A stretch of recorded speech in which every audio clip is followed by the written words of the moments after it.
In the old days, man tried to catch a glimpse of the future in the strangest of ways. They locked themselves in dark rooms, not partaking of food and drink. At the stroke of midnight, they ventured out into the night, through the dark woods, where strange creatures roamed. To see if they would be wealthy, to see if they would be happy, to see if they would live, to see if they would be loved.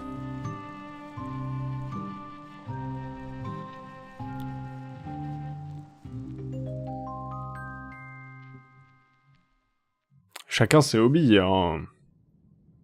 On joue là? Use A and D or left and right arrow to walk. When there's a path leading north, press W or up arrow key to cross it. Ah, genre là c'est la maison, ça marche pas. Mesdames et messieurs, bonjour! On se retrouve pour une nouvelle aventure. Celle de Year Walk. Année marche. Ah oui, là il y a une flèche comme ça, donc j'imagine que ça veut dire qu'on peut passer comme ça. Ok. Qui, pour ce que j'en sais, est une espèce de jeu d'aventure avec une ambiance potentiellement oppressante. Donc j'imagine qu'on va beaucoup se déplacer et essayer peut-être de combiner des objets ou des trucs comme ça. Il y a un truc là-bas, non? Je peux pas y aller. En fait, tant qu'il n'y a pas de flèche, je peux pas avancer. Est-ce qu'il y a une autre flèche? Oh! Hey. Est-ce que je peux faire quelque chose avec? Oh! Oh, je peux le tourner. D'accord, donc on va avoir des puzzles aussi, des choses comme ça.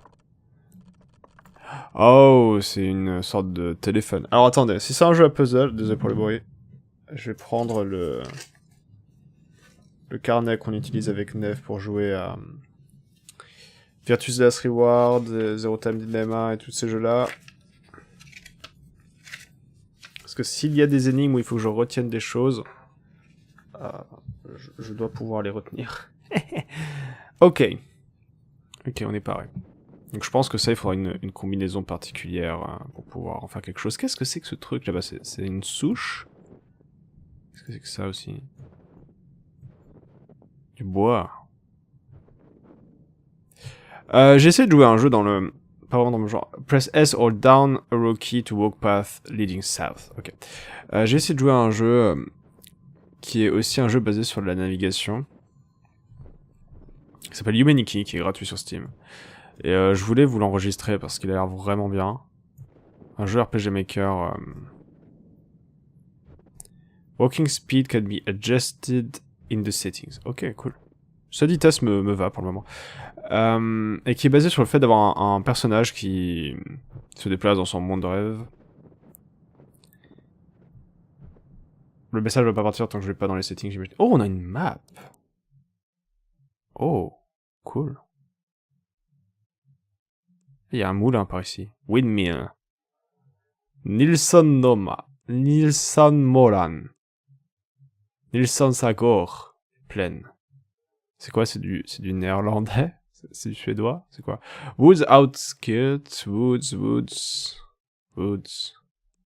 C'est là où j'étais avant le cottage. Donc oui, un jeu qui a l'air très sympa, mais on joue une fille qui se balade dans ses rêves. Mais quand j'ai commencé à y jouer, et ça m'a rappelé Cave, un jeu que j'avais fait en quelques vidéos sur la chaîne, dans le sens où le personnage se déplace vraiment lentement, il y a des très grands espaces...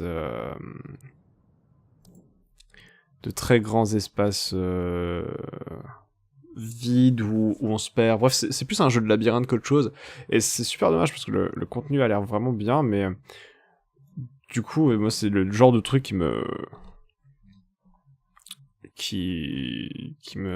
frustre un peu, où je me perds, et ce que je pourrais voir en 30 minutes de contenu super cool, je le vois en 4 heures. Et vu que c'est la seule chose qu'on peut faire dans le jeu, je ressens pas vraiment la satisfaction qui peut plaire au public de ce genre de jeu-là.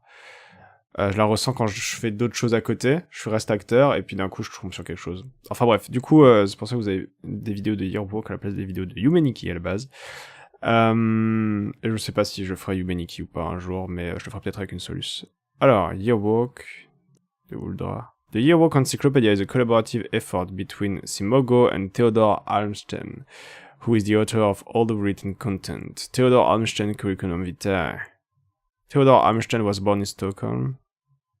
Mais attends, on est méta là ou c'est encore à l'intérieur de l'univers du jeu?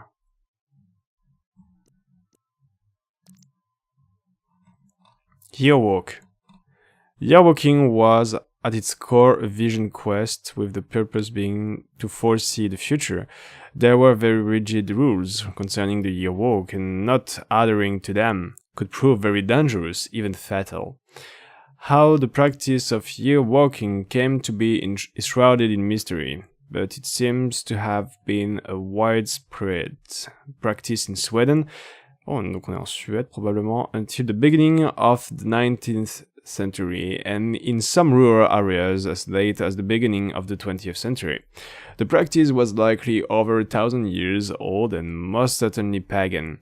Yearwalking varied greatly, regionally and even locally. There might have been differences between one village and the next. All the variation had a couple of elements in common though. A yearwalk could not be done on any common day. There were certain days a year when the gate was open, generally in liaison with important festival days such as May Day, Midsummer's Eve or Christmas Eve, and most commonly New Year's Eve. Oh, il faut que je regarde l'heure aussi. Je regarde l'heure pour gérer la durée de l'épisode. A yearwalker could not partake of any of the food or drinks that were served on these days, a sacrifice of no little significance, since these feasts were some of the rare occasions when food would be plentiful and varied. A yearwalker had to avoid other people, so they commonly locked themselves in dark rooms and were not allowed to see a fire for the entire day. Perhaps not a vast sacrifice on Midsummer's Eve, but on cold winter days it would be uncomfortable, at least, if not hazardous. If the yearwalker followed these steps, he would leave his dark room at the stroke of midnight. This would be his last chance to cancel the yearwalk.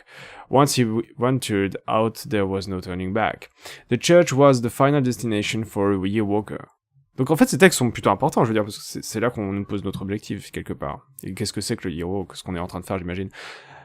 On his way, he would typically encounter a number of supernatural creatures, which would pose a threat physically, mentally, and spiritually.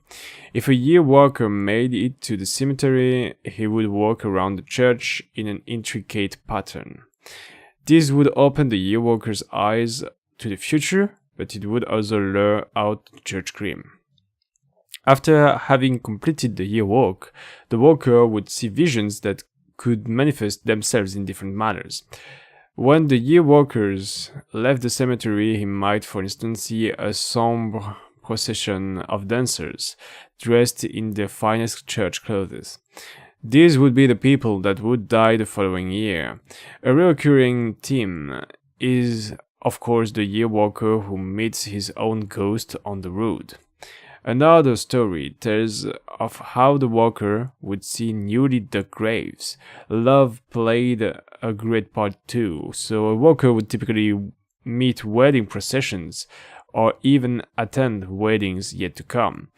One testimony from the late 19th century tells of a mental patient named Martin Nielsen who described his vision as otherworldly experiences. Before I saw what happened next year, I lived among the stars. I lived there for many lifetimes, it seemed. What do I care for next year? Time has already ended. Today, the practice seems to be almost entirely forgotten. Donc on a combien des trucs comme ça? On a 6. Hey, on va se faire un épisode de lecture. C'est l'épisode pilote. On se met dedans. The Huldra. Skogsrødt. Ça se prononce comme ça? Skogsrødt. Je sais pas du tout parler suédois. The Huldra is known to have played a part in Norse mythology, but she is likely of an even older origin. Je pense que cet épisode, je vais lire l'ancien. Est-ce qu'il y a d'autres menus de ce type-là? Attendez. Une seconde. On a un journal. Il faut sign in pour le journal. Du coup, non. On a des hints. Reveal hint 1. Prologue. On est dans le prologue. Settings. Ah oui, là on a le normal, fast, slow. Play change. Si je me mets en fast, c'est quoi? Oh, c'est plutôt cool. On va se mettre en fast. Cet épisode, on va faire vraiment du prologue du prologue. C'est-à-dire, on va lire l'encyclopédie, on va se mettre dans l'univers, et s'il reste un peu de temps, on avancera un peu dans le prologue derrière, mais c'est pas sûr. Ok? Et bon, même non, on va dire c'est sûr qu'on n'avancera pas dans le prologue. On va juste vraiment se mettre dans l'univers en lisant l'encyclopédie. Et si vous êtes intéressé uniquement par le gameplay, je vous conseille de revenir dans l'épisode qui sortira plus tard de Yearwalk, où on va commencer à jouer au jeu à proprement parler. The Hydra is known to have played a part in Norse mythology, but she is likely of an even older origin from when man lived off the forest rather than the fields. The Hydra was the guardian of the forest. She tended to the trees, plants, and animals. A single large tree in a grove surrounded by smaller trees was often considered to be the Hydra's home. D'accord, donc un arbre plutôt large. Ce sera probablement la maison de la Hydra. Or even the Hydra herself. Okay. In most stories, she presented herself as a beautiful young woman. This was, however, not her real appearance. Very few saw the Hydra's true face, and even fewer lived to speak of it. She was often described as a lonely and woe-filled creature. Her relationship with humans was very complex. She could enthrall a man with a beautiful song and lure him deeper and deeper into the forest, where she either withered or killed him. The man kissed by the Hydra became apathetic and slow. According to some accounts, the Hydra was a positive force. If a hunter was kind to the Hydra, she might blow her breath down the barrel of his rifle, which would bless his hunt. Courtiers considered her their friends, as she kept fires from spreading from their charcoal kiln. She also helped those who willingly offered their blood to her, but this was dangerous, as the Hydra might drink the giver dry. The Hydra was thus capable of doing both good and bad deeds. It was very hard to predict whether she would help or harm, since she played by rules known only to her. D'accord. J'imagine qu'on va rencontrer la Hydra. The Brook Horse. Sweden is a country that has a lot of lakes, rivers, streams, and brooks, and Swedish folklore is filled with strange creatures residing in the dark waters. The brook horse was a pale horse who lived in creeks or lakes, luring children to ride on its back. The brook horse's spine grew for every rider that it lured and on top of its back. When the brook horse was satisfied, it leaped into the water, whereupon the children drowned. The brook horse had a lot in common with the Nix, and a handsome young fiddler who lured young girls down into the water, and according to some they were one and the same. It's likely that the brook horse was made up to keep children from playing too close to the water. One of the more unusual descriptions comes from a story told in the north of Dalarna. A young man is on his way home from his work at a charcoal kiln. He decides to wash up in a nearby creek. The man finds a strange stone formed like a small child in the water. He picks it up. The man notices that he is not alone. He is being watched by a horse walking on two legs. The horse stretches out a human hand to the man, who gets frightened and runs home to a shack he shares with his fellow workers. He tells the tale to his comrades, who laugh at him and call him a drunken fool. He shows them the stone that now looks quite ordinary. The man curses and goes to bed. When the workers wake up the following morning, they find the man dead in his bed, his lungs filled with water, and the stone nowhere to be seen. The brook horse was almost always closely associated with death, not always in a negative way. For instance, in the sad folk tale Little Nils, the brook horse is the one who finally leads the little Nils' soul home and thus ends his long series of misfortune. Ok, donc il faudra qu'on se méfie de lui potentiellement. Meetingen, the meeting.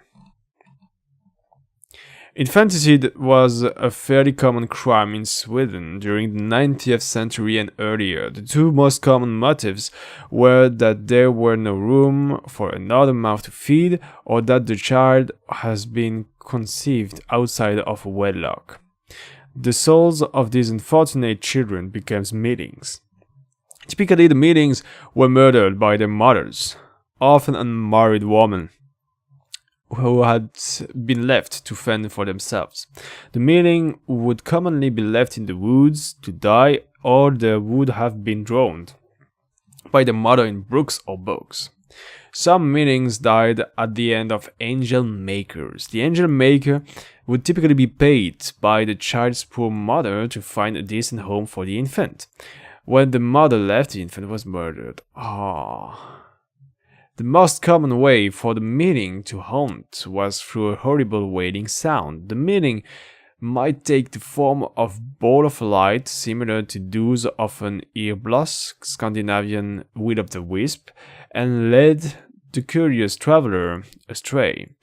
Sometimes they would cry for the mothers to breastfeed them, which would apparently set them free. One story from Bergslagen tells of an old farmer on his way home through the forest. He is approached by a small child who follows him and says, "Grandfather, grandfather, I am so hungry." The old man tries to ignore it, but the child keeps on nagging, so finally the old man loses his patience. "If you can't find someone to feed you, then feed, but you won't get any milk from me."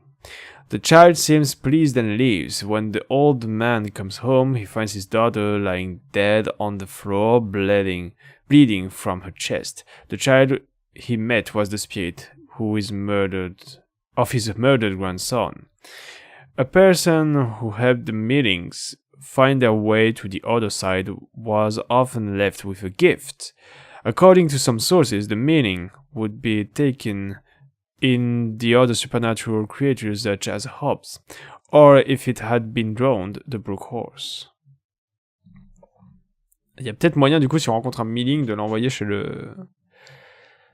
le brook horse. Natravnen, the night raven.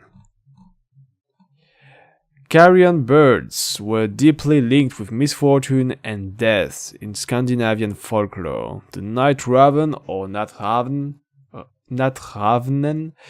was certainly no exception. The night raven was described as a large bird with a sharp beak, sometimes with holes in its wings. If a person gazed through those holes, he would become ill. Other stories told of a giant skeleton bird that could never satisfy its hunger. Travelers foolish enough to be out at night risked being devoured by the terrible bird, especially at festivals days, such as Christmas or New Year's Eve, juste les jours dans lesquels on fait New Year Walk, bien entendu. The night raven has also been described as an ordinary raven, but if it landed on a house, someone would die shortly with a terrible fever. Overall, the night raven was strongly associated with disease. When farmers sent their children out to collect with birds' eggs, they had to be careful that they did not pick the eggs of the night raven. Those eggs were considered deadly, but if the child was unsure, he could knock on the egg 3 times and say, "Out with thee, evil spirit." If the egg belonged to the night raven, it would turn black. The night raven not only infested the eggs, it also possessed birds, preferably carrion birds. According to some sources, the night raven was a spirit of an evil, greedy man who had not been buried properly. The greed manifested itself in the night raven's fondness for shiny objects. Kyrkogrimmen, the church grim. Of all the creatures in Swedish folklore, the church grim was doubtlessly the most complex and certainly the most feared. Little is known of it, since it was considered bad luck to even speak about it. Church Grimm's appearance varied, with which could possibly be attributed to the nature of the Church Grimm's origin. When a church was built in medieval times, an animal was sometimes buried alive under the floors, most commonly goats, since these were comparatively cheap. There has also been stories of criminals being buried alive as punishment. In other version, the criminal's heart was cut out and placed inside an animal carcass that was sacrificed. The heart was central in many of the myths surrounding the Grimm. Stories from the south of Sweden told that if you could touch the Church Grimm's heart, you could stare into the eye of creation. The Church Grimm guarded the church against thieves and grave robbers, but because of it, even honest folks avoided the church at night. Some stories say that if you were unlucky enough to be the last one to die during this year, you would serve the Church Grimm the following year.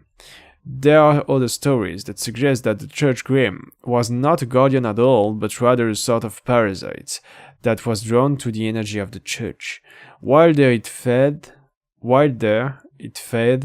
on people's hopes, dreams, and fears. A recent and controversial theory suggests that the Church Grimms was closely related to a nameless Bronze Age deity. Et après, on revient en arrière. D'accord. Donc, qu'est-ce qu'on a appris là-dedans? On a appris l'origine du titre du jeu. On a appris que la Huldra peut faire des choses bonnes ou mauvaises, mais il vaut mieux être de son côté, et il faut éviter de l'embrasser. Le Brookhorse, il vaut mieux s'en méfier, mais il peut emmener des Mealing dans l'au-delà, ce qui nous permettrait potentiellement d'avoir un cadeau.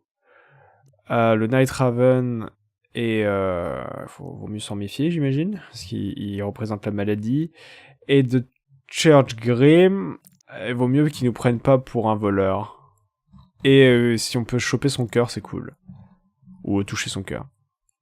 Theodor Amstel Curriculum Vitae. Theodor Amstel was born in Stockholm 1968, but spent most of his youth in Edinburgh when his mother was born. Where his mother was born. He graduated from Lund University in 1992 and is a Doctor of Philosophy at the Faculty of Ethnology. His lectures on the manifestation of evil in folklore has been full every term from 1998 onwards. Theodor has written 3 books on Scandinavian folklore. The Crone's Tongue has been translated into 16 languages and received the prestigious Hornet Award in 1999. He has had numerous appearances on Swedish television and an unaired children's short film called The Grimm was partially based on Theodor's research. Ok, désormais nous en savons plus sur le thème du jeu.